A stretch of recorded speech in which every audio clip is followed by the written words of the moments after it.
Good afternoon, everyone. My name is Jag, and I'd like to welcome you guys to the fourth module in the Introduction to Neurotechnology course from Neurotech at Davis. So today's topic is going to be Introduction to Neural Signal Processing, and basically what we're going to cover is the conceptual and theoretical basis of some of the tools that we use for signal processing in neurotechnology. If you haven't already, please check out our previous content. We have some amazing lectures on introductory neuroscience, as well as the basics of EEG and event-related potentials. So just a brief recap of what you might have covered in the last lecture. EEG is a type of neuroimaging technology that is based on recording the electrical activity of the brain. And the way this works is that it's recorded from the surface of your scalp, and it measures the cumulative electrical activity of whatever brain region is underneath the electrode. And the important thing about EEG is that it's a time series signal. So a time series signal is just any value that is plotted with respect to time. So some examples of time series signals are, for example, the stock market or sound waves. Those are plotted with respect to time. And with EEGs, you actually have multiple plots per time. So you have the x-axis, which is going to be your time, and then the y-axis are going to be the recording of the electrode for that particular channel. So if you have an 8-channel EEG, you're going to have 8 separate y-axes. And one thing you should remember about EEG signals and any time series signals really is that even though when they're plotted, we draw them out as a continuous line, they're actually discrete values, and the actual number of points depends on the recording frequency of the particular EEG device that you're using. So here we have an example of what this looks like. As you see, there are 8 different y-axes for each time step, and that corresponds to the separate channels that are being recorded. So we have EEG data, but why does it matter? Why do we study it?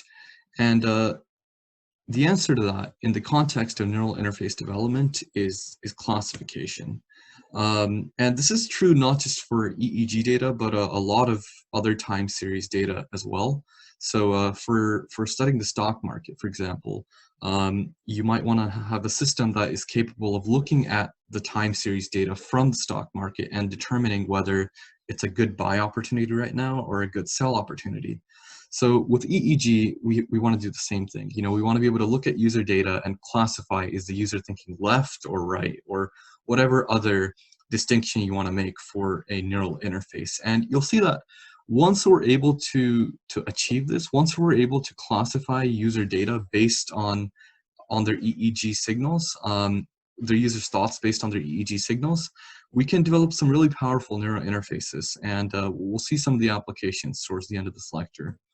But a problem that we face in doing this is really twofold. Number one, it's the complexity of the data. So if you look at this graph, it's very difficult to tell what's going on. Maybe there are some patterns that stand out visually, but for the most part, it's very difficult to just be able to look at this and tell what underlying brain activity, what it means for the underlying brain activity. And the second problem is noise. So you're going to have noise from the user that's being studied. So even though the EEG measures brain signals, you have other nerves inside your body that are also generating electrical signals. And so that noise is going to interfere with the EEG data. And also there's noise from the environment, the power grid, all sorts of other sources that are going to be generating electrical noise. That's going to make it very difficult for us to isolate the portion of the signal that we want to look at. And in order to really solve this problem, we need some mathematical tools. And in this lecture, we're going to be going over we're going to be providing a conceptual overview of those tools. And in the next lecture, we're going to be coding along basically in Python, and you'll be able to actually use those tools and process some example EEG data and see how it works. But the tools that we really use are transformations, filtering, and machine learning. So we'll get right onto it with transformations. When we talk about transformations, what we're really talking about is the Fourier transform. And we saw in an earlier slide that time series data, what that means is that the x-axis of our plot is time. So whatever we're studying, it's a function of time. And what a Fourier transform does is that it converts your signal from the time domain to the frequency domain. So instead of having the x-axis be time, we want the x-axis to be frequency. And you'll see in one of the next slides that when we do that, it makes it a lot easier to see what's going on. The idea that really allows us, or the insight that really inspired the Fourier transform was this idea that every signal, irrespective of how complex it is or how complex it looks, can be expressed as a combination, a linear combination of sinusoids. And so we see that right here. You have this red signal, which it's not immediately clear what's going on in this signal. But when you break it up with a Fourier transform, so we have this x-axis right here, it's time on the left chart, but on the right chart, you see that the x-axis is frequency. And when you break it up by frequency, you can actually see that it's just a combination of these three waves, so that the red wave is composed of these three separate sinusoid waves. And when you do that, it makes it a lot easier to see what's going on and associate different patterns with different sets of brain activity. Okay, so we just covered transformations. So now we're going to go into the next step of our toolkit, and that's going to be filtering. So filtering is basically just removing unwanted frequencies from our data. And this could be to maybe isolate some particular frequency that you're trying to study that is relevant to the type of neural interface that you're trying to build, or just to remove noise from your data. And so these are some of the different types of frequencies that our brain produces, and different frequencies correspond to, different types of waves correspond to different underlying activity states in the brain. So maybe you only want to study alpha waves, so you would remove everything below 8 hertz and everything above 12 hertz. And another reason you might want to use this is to remove noise. So the power grid, for example, if you want to remove, the power grid is 60 hertz in the United States. So it's a major source of noise, and you can simply isolate the 60 hertz frequencies and remove them from your data. So the way we do this is with a combination of low pass and high pass filters. So low pass filter will allow everything below a certain threshold to pass, and a high pass filter will allow everything above a certain threshold to pass while removing everything below it. And one type of filter that we use that does this, which is a low pass filter, is a Butterworth filter. So as you can see, the data has already been transformed with a Fourier transformation, and the x-axis is frequency rather than time. And so the filter in this case is just removing everything above 1. And it's the actual x-axis values, they're not like hertz. It's a different calculation here, but it's basically transformed data, and you're removing anything above a certain frequency. And you can customize the filter to make it more or less aggressive, depending on how you want the cutoff to occur. And these two steps that we just covered, transformations and filtering, they make up the pre-processing phase of our pipeline here. And sometimes you might need to do additional pre-processing steps. So one step that is helpful sometimes is normalization. So instead of working with raw current values, you might want to map all your data to a value between 0 and 1, and then work with those normalized values. We're not going to be doing that, but sometimes that's helpful.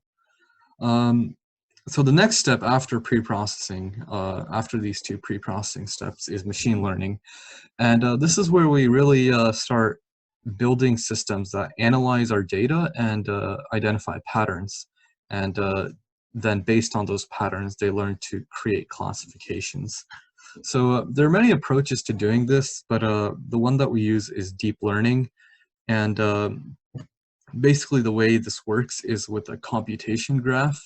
So as you see, we have a structure over here, and the neural network, think of it as a structure that defines how we do the calculations. So as you see, the way this is structured, we have inputs going into this node right here, and then they are connected with a weight value, and a weighted edge to another node. And so what that means is that every time you have an input going into a weighted edge, you're going to multiply those. And then every time you have a node receiving a weighted edge, it's going to receive a product, the product of the input and the weight of that edge. And then it's going to aggregate all of those products from all the nodes that are coming into it. So the green node, it's the value of the green node is going, the value that the green node is going to receive is going to be x1 times w1 plus x2 times w2 plus x3 times w3. And once the green node receives that value, what it's going to do is it's going to pass it to a nonlinear function. There are many nonlinear functions that are commonly used. The example provided here is a sinusoid function. So let's say the value it receives, which is the combination of all of these inputs, is 2.5 or something. Then it's going to pass 2.5 into this nonlinear function, and 2.5 maps out to about 0.9 on the sinusoid. And so the output of the green node is going to be 0.9. So the power of these computation structures, computation graphs, really comes from the fact that we can actually make them stacked on top of each other. We can make these really large, deep neural networks. And they're able to learn because they have so many different nodes, so many different moving parts. They're essentially able to learn very complex patterns in data that we would not be able to pick out using like a simple regression function or just using your eyes or something like that. So now you might ask, where do these weights in this neural network come from?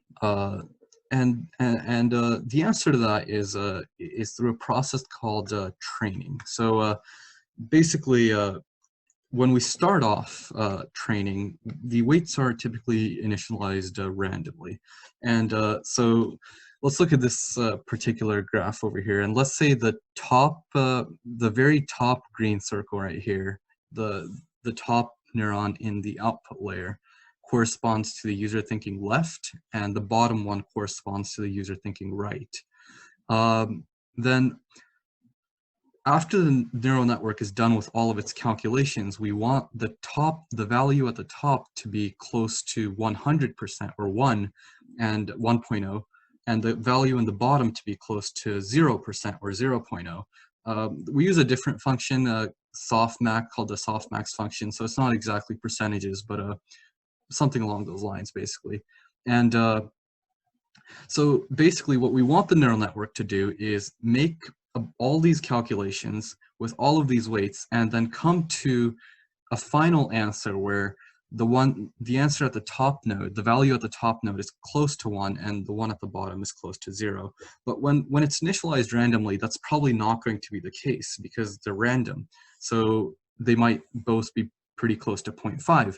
Then what we wanted to do is we wanted to update its weights incrementally, so layer by layer, in the direction that would cause the next iteration to be closer to the correct answer.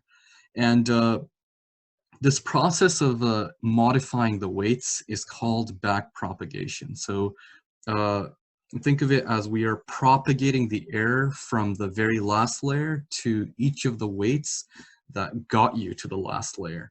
And we're slowly shifting the weights of each of these edges to make it so that the answer you end up with in the last layer is more correct to what you want it to be. And the actual backpropagation algorithm, you don't have to understand it for the purposes of our lectures. But if you do want to, I highly recommend this video by 3 Blue 1 Brown, and I'll link it in the description. But it's basically an extension of the chain rule from calculus, and you'll probably need some linear algebra to understand what's going on. But the actual result of what you end up doing with the backpropagation algorithm is this idea of gradient descent. And what this means is we are minimizing the error. So let's go back to this example right here. If you have a set of inputs, like some set of values from an EEG, you can imagine that there are probably many, many combinations of weights that you can choose that will allow you to get the correct answer. So let's say the correct answer you want is for the top to be 1 and the bottom to be 0. There are many combinations of weights that will allow you to create a network where the top is 0 and the bottom, or the top is 1 and the bottom is 0, this combination of inputs. And you can actually see that with these local minimums in this graph. And each of these corresponds to maybe an arrangement of the weights such that the answer that the neural network gets is correct. And what the backpropagation process allows you to do is it allows you to find one of these local minimums where you're getting the right answer most of the time. It's very unlikely that during training you'll find the global minimum, but we don't actually need to find the global minimum. And in fact, if we were to try to find the global minimum, it would probably be an almost computationally impossible project. But as long as we find a local minimum, like one combination of weights that gives us the correct answer most of the time, it should be adequate for us to carry out whatever we need to carry out with it. That's where we get into the applications. For example, you can classify mental states. You can that could include things like being sleepy or alert, or it could be being focused or distracted. Motion intention, that's like the left-right example that we were talking about. Steady state visually evoked potentials, these are typically presented as a keyboard. So it's a special type of keyboard, and when the user looks at it, it evokes a certain mental response in them. And based on that response, we're able to see what key they're looking at.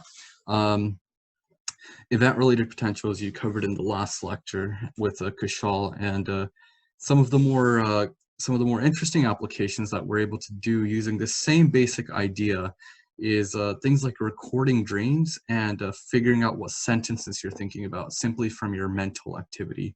Now, some of these more advanced applications, they're not going to be done with EEG. They're probably going to be done with some other type of neural signals, like maybe intracortical readings.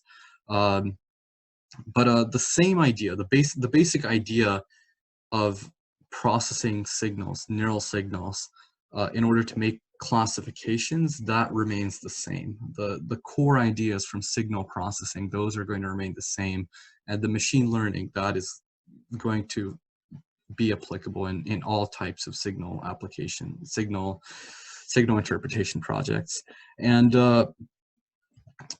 so basically that pretty much covers all of our content for today. EEG is a type of time series signal, and we can use several different tools to analyze this. And these include transformation, filtering, and machine learning. And by carrying out these steps, we're able to get to a point where we can go from this incredibly complex, intricate signal to being able to come up with answers or classifications for what the user is thinking. And if we have enough data to train our systems on, and if we're filtering it properly, we're transforming it properly, and we're applying good machine learning techniques to it, then we should reach a point where we can create these incredible applications and really push the bounds of what we can accomplish with this type of technology. And that pretty much covers it for today. Next lecture, we're going to be actually doing hands-on neural signal processing using Python. And So yeah, see you in the next lecture.